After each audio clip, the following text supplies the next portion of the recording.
Il n'y a pas un enseignant du bonheur.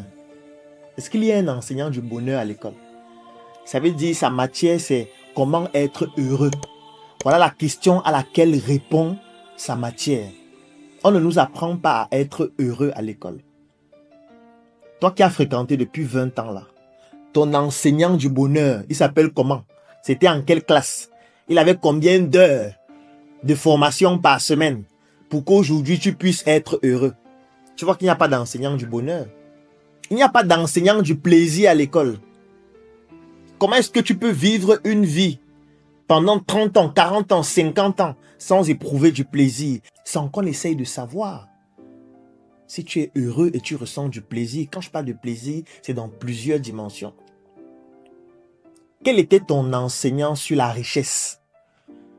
Ça veut dire un prof dont son rôle, c'est de nous montrer comment devenir riche. Ton prof de richesse s'appelle comment? C'était en quelle classe? Dans quelle école? Il t'a donné combien de modules? Il n'y a pas de prof de richesse.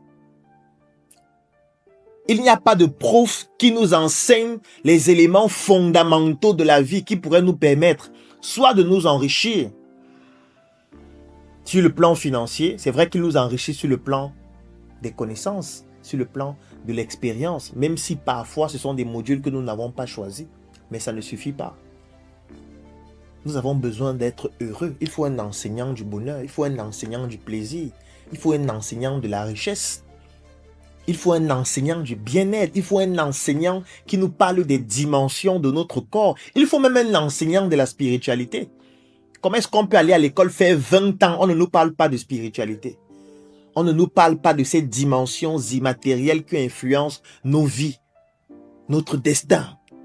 Mais c'est quoi cette école où des gens ne choisissent pas ce qu'on apprend, mais on paye la pension pour aller apprendre quelque chose qui plus tard va même nous desservir? Parfois, on apprend l'histoire de nos bourreaux.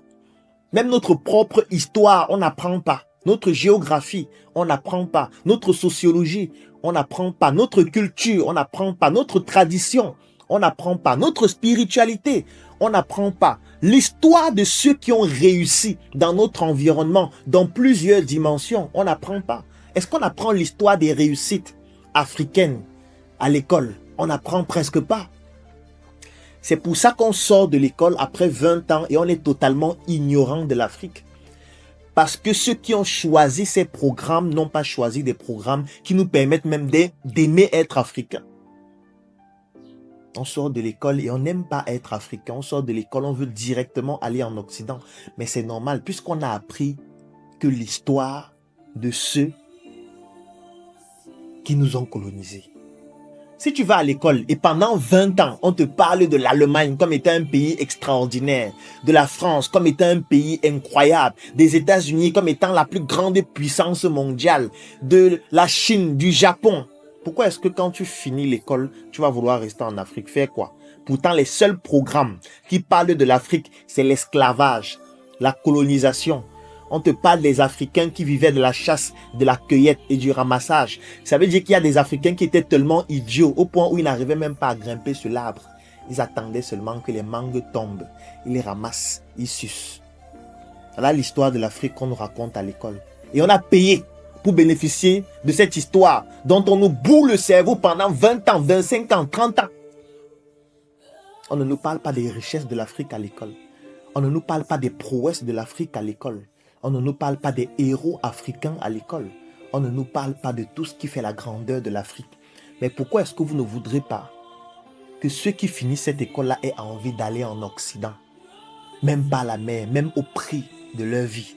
C'est tout à fait normal. Parce qu'à l'école pour laquelle nous avons payé, nous ne sommes pas en train d'apprendre ce qui nous permettra non seulement de nous aimer, de nous connaître, de découvrir notre grandeur et nous-mêmes de devenir de grandes personnes.